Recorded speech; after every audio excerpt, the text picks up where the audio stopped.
Welcome back to DBL. Today's special guest is a close friend of the show and a legend in both television and comedy. He's also back for his 11th season. Can you believe it? As a judge on America's Got Talent. We're talking about the new season, which kicks off, by the way, tonight on NBC. Please welcome Howie Mandel. There he is. So, Howie, I don't know if you... There I am. I wasn't the guy dancing. I'm the guy right here. Yes, exactly. But I don't know if you heard some of our previous stories, but we want to know if because you were really open, and you've been open, of course, about your obsessive compulsive disorder. Does that mean that you have, like, your bed made every day, that everything is organized as well, or no? Well, talking about the bed being made, I think, number one, and I commend anybody from the tennis player to you guys to talk about mental health and removing the stigma, getting up early. My wife does that. My wife will get up an hour early and make the bed. And then it takes me another 2 hours to get out of the bed because she made it with me in it, and everything's tucked under. I've been trapped under a duvet for over 2 hours against my will. So talk about mental health. Wow.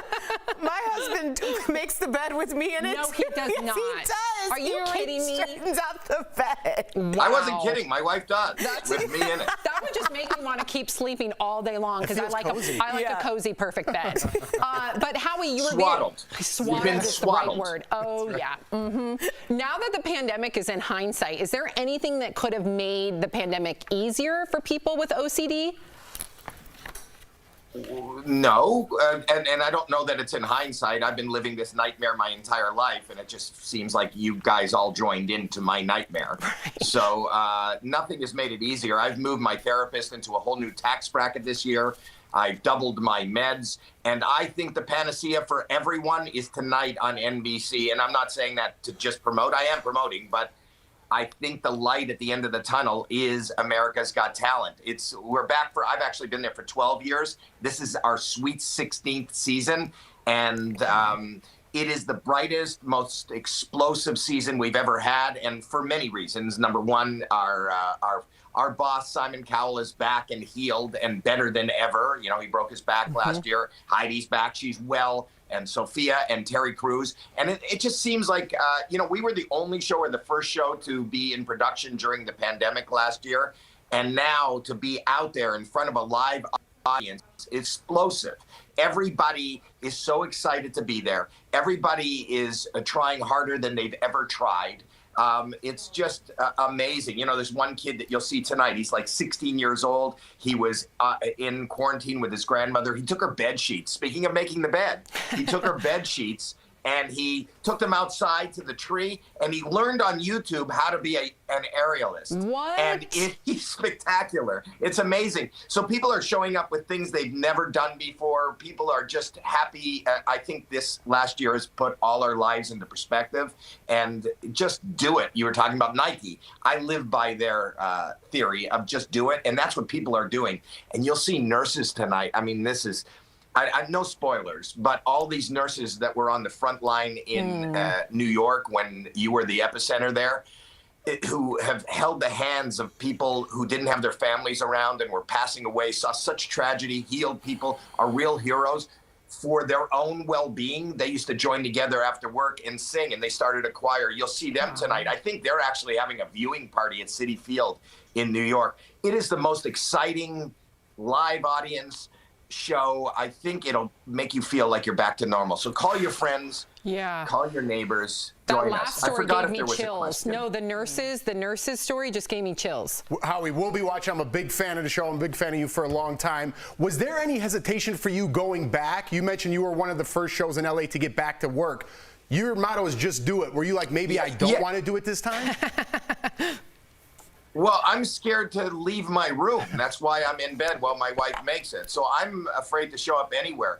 But I got to tell you that, because of COVID safety, our production company was probably the most safest place. They made me feel safer than I even feel in my own home. I mean, they took all the precautions.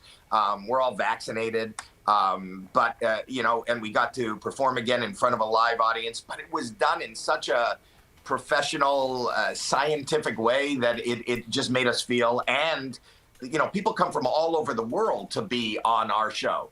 So, people would fly in from Europe and then have to be quarantined for 2 weeks and tested every day. And then they hit the stage, and there is a possibility that they could get buzzed off in 60 seconds and they'd have to fly home and be quarantined for another 2 weeks. So it meant so much more for these people, in fact, just to be out of their room. Yeah, Howie, you mentioned the aerialists being innovative with the bed sheets, and you mentioned the nurses coming together. A lot of people have been talking about this post-pandemic world as a renaissance. Do you think that we're getting like that type of theme this season on America's Got Talent? Yeah, I think that there is a palpable, and I've watched it also. Besides being there, I've seen moments from it, and there's a palpable feeling of that excitement to be released back into normality again, or even pivot and change directions. I've been an accountant for the last 40 years of my life, and now being through this pandemic and not knowing how I was going to end up, or even if I was going to make it out the other side, I've always dreamed of doing this. Now more than ever, I'm just going to kick down that door and do it. So there's a palpable electricity for the people on stage, for us as judges, for Terry and the entire audience. I think that is going to be, it's going to cross over through the screen to the people at home. Wow. It seems like the stakes are high. I'm excited. I wanted to say it'll be viral, but I don't want to use the word viral anymore. Good call. If anything, we learned that in the past year. Thank you again, Well, that's Howie. why you shouldn't be looking for prairie dogs. That's not a pastime. Hey, That's Howie. silly. Howie, Howie, It's be honest, not did you a pass- still want to do the show after you saw that segment? I'm glad I'm here on whatever this is. I'm not with you. Don't go looking for prairie dogs. I stayed like 12 feet away. Don't go looking for prairie dogs. I can't. No, that's stupid. It's not a pastime. You got a It piece is of a video for the pastime. show. It is a you pastime. You were 12 feet or 20 feet from the plague. Have you not learned anything in the last year? We don't Howie, I know love if you, it buddy. had the plague. We do not know that. That is an assumption, a gross assumption said at it. that, Howie. I said they You're can not even keep- supposed to be outside looking for other humans without a mask.